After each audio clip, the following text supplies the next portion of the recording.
Allahumma salli ala Sayyidina Muhammad. Banyak salawat pada Nabi. Itu orang yang sering salawat pada Nabi, salah satu faedahnya insya Allah dimudahkan urusan hidupnya.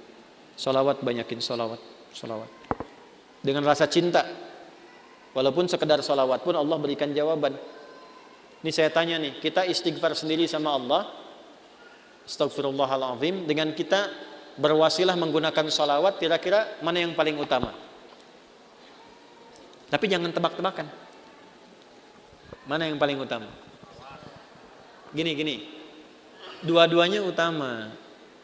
Tapi kalau kita mau dilihat mana yang paling berpotensi diterima, itu salawat. Kenapa? Kalau kita istighfar langsung kepada Allah, ya Allah, ampuni dosa saya. Bagus, langsung hubungan. Tapi Allah masih melihat ketulusan hati kita. Karena ada yang istighfarnya cuma di lisan, gak nyampe ke hatinya. Contohnya habis sholat tuh, banyak yang saya perhatikan seringkali istighfarnya di lisan aja. Astagfirullah, melihat handphone, astagfirullah. Update status sambil astagfirullah itu. Sambil kirim WA. Itu cuma di lisan, belum tentu diterima. Tapi kalau Anda bersolawat pada Nabi atas dasar cinta Allah kepada Nabi, walaupun Anda belum tulus solawatnya, baru keluar dari lisan, Allahumma sholli ala Sayyidina Muhammad, tapi karena kalimat itu keluar menggunakan nama Nabi dan dengan cinta Allah kepada Nabi, dapat Anda 10 kebaikan. Apa dalilnya? Man shalla alayya salatan wahidatan sallallahu alaihi asyra salawat.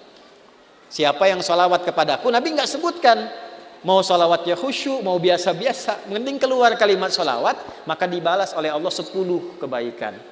Nah, di antara kebaikan yang Allah berikan itu ada rahmat di dalamnya. Ditemukan di mana? Di Quran surah kedua, di ayat berapa? 157.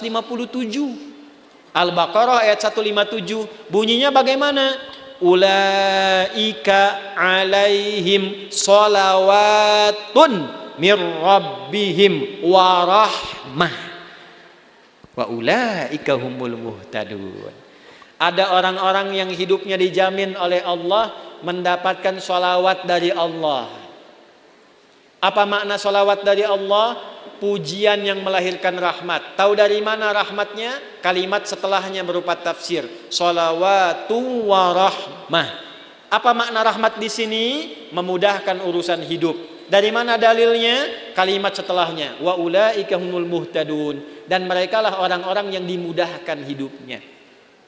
Dari mana taunya kalau ini kemudahan hidup? Pada ayat sebelumnya, ayat 155 dan 156. Bagaimana bunyinya?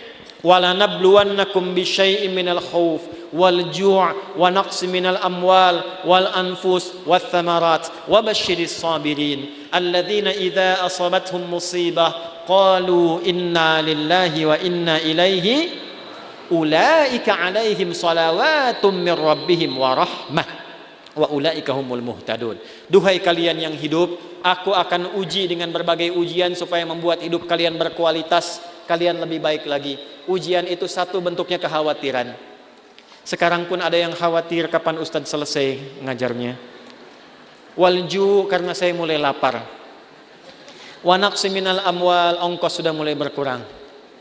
Wal anfus, ada yang sakit, ada yang meninggal. Wat thamarat, ada yang hasil kerja kerasnya dibawa orang. Wa basyiris sabirin, berbahagialah orang sabar. Bagaimana cara sabar? Alladzina idza asabathum musibah, yang kalau diuji dengan masalah ini, qalu, mereka meyakinkan pada hatinya, inna lillahi wa inna ilaihi raji'un. Ini ujian dari Allah supaya membuat saya berkualitas dan pasti Allah kasih solusinya. Bagaimana cara mendapatkan solusinya? Kalau orang-orang sudah bersikap begini tawakal pada Allah, maka dia berburu rahmat Allah. Ulaika alaihim salawatum mir rabbihim wa rahmah. Orang sabar begini dipuji oleh Allah, diberikan rahmat. Kalau Allah sudah kasih rahmat, maka Allah berikan kemudahan untuk menyelesaikan semua masalah hidupnya. Maka orang-orang yang mempraktekkan hadis ini ar-rahimuna, orang-orang yang berkasih sayang, mempraktekkan hidup dengan rahmat, langsung otomatis dijaga oleh Allah dengan rahmatnya ini supaya dimudahkan semua urusan hidupnya. Semakin kuat prakteknya, semakin mudah hidupnya. Saya berani berkata begini karena saya mencoba, benar enggak ini kan, dengan keyakinan tuh. Benar enggak tuh untuk menenangkan hati, bukan meragukan itu. Seperti kata-kata Nabi Ibrahim ya di Al-Baqarah ayat 260. Wa idz qala Ibrahimu rabbi arini kaifa tuhyil mauta qala awalam tu'min qala bala walakin liyatma'inna qalbi. Ya Allah, tunjukkan padaku bagaimana cara engkau menghidupkan yang mati. Kata Allah, kamu belum yakin. Kata Nabi Ibrahim, saya yakin ya Allah, supaya hati saya tenang saja.